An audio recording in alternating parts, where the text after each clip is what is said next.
Hello guys, आज इस video में आप सबसे डिस्कशन करूंगा बीपीएससी 4.0 की प्रिपरेशन कैसे स्टार्ट करना है। एक अलग स्ट्रेटजी पूरी वीडियो होगी डिटेल में, लेकिन कैसे बेसिकली शुरू कैसे करना है इस पर मैं आपसे डिस्कशन करूंगा। सबसे पहले आप इसकी शुरुआत करने के लिए जो मैं एज एक बिगिनर कैंडिडेट की तरह इसको कैसे डील करूं।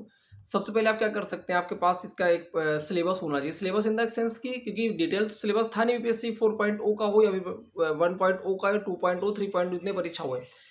शुरुआत के लिए आप क्या कर सकते हैं, एक बार आपको पता होना चाहिए क्या क्या इसके सब्जेक्ट है। इन द सेंस कि मैथ आती है, 16 क्वेश्चन आते हैं, फिर 16 क्वेश्चन रीजनिंग के आते हैं, मॉडर्न हिस्ट्री क्वेश्चन आते हैं। एंशिएंट और मिडिवल हिस्ट्री के क्वेश्चन एक भी नहीं पूछा, तो सिर्फ आप मॉडर्न पढ़ के जाओ। 1887 से लेकर के जो पूरा 1947 तक का जो कार्यकाल था आजादी पीरियड वाला, वो करके जाओ। और फिर जियोग्राफी में आपको मैक्सिमम क्वेश्चन इंडियन जियोग्राफी से बनाए जाते हैं और वर्ल्ड जियोग्राफी से बहुत कम क्वेश्चन होते हैं।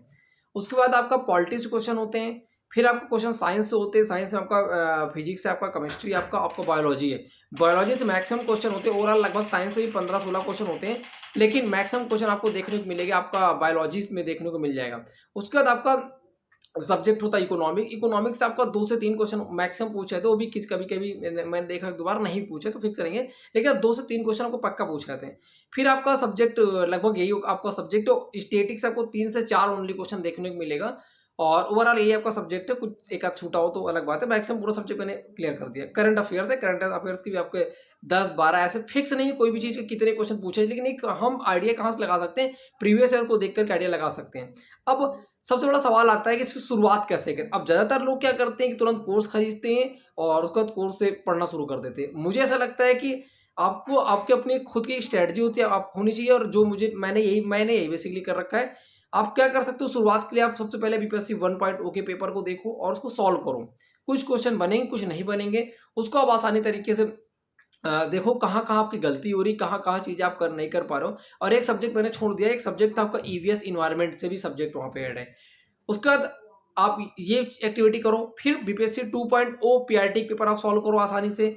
फिर 3.0 का जो रद्द हुआ था, 15 मार्च को पेपर हुआ था, वो करो। अब फिर अभी जो 20 तारीख को कंडक्ट हुआ, 20 जुलाई को पेपर हुआ आपका बीपीएससी जो री एग्जाम बेसिकली हुआ, उसको आप सॉल्व कर लो। इन तीनों 4 पेपर जब आप सॉल्व कर लोगे ना, आपको पूरा कॉन्सेप्ट क्लियर हो जाएगा आखिर मुझे क्या पढ़ना है और क्या छोड़ना है। आप किसी की जरूरत नहीं, किसी को बताने की नीड नहीं हो कि आपको ये पढ़ना और ये छोड़ देना है। अगर आपने बीटीसी कर रखा है, टेट या सीटेट क्वालिफाइड कर रखा है, तो आप तो आपके इतनी एक समझ डेवलप हो चुकी है, आपको शुरुआत कैसे करनी है।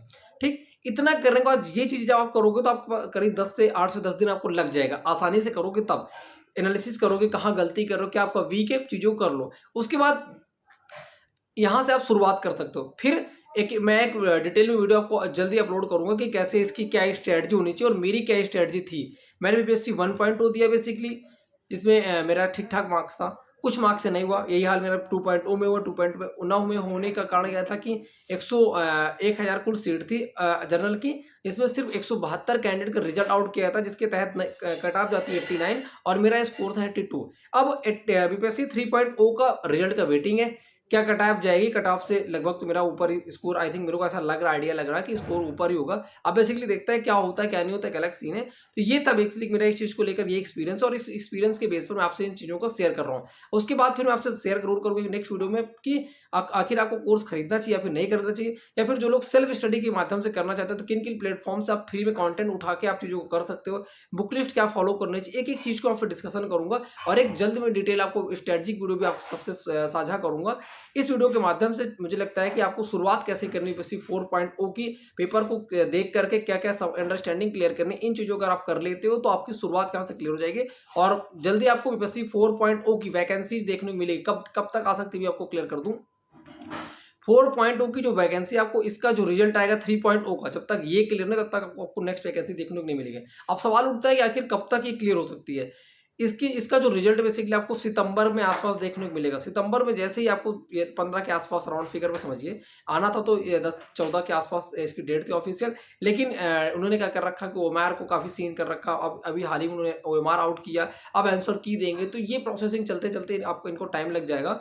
और जैसे ये क्लियर होगा उसके तुरंत बाद आपको, यानी कि अक्टूबर लास्ट वीक या फिर सितंबर लास्ट वीक या फिर अक्टूबर के फर्स्ट वीक के आसपास आपको बीपीएससी 4.0 का नोटिफिकेशन आउट हो सकता है। अब कुछ लोग का सवाल है कि आखिर बीपीएससी 4.0 आएगा कि नहीं आएगा, इसकी क्या गारंटी है। मैं आपको बताऊं कि 100% आएगा। क्यों आएगा? क्योंकि जल्दी बिहार में आपको विधानसभा का चुनाव देखने को मिलेगा, और चुनाव है तो सरकार अपना पूरा पूरा पूरा एफर्ट्स लगाएगी किसी भी तरीके से चीज़ों को कराने में या फिर वैकेंसी को देने में।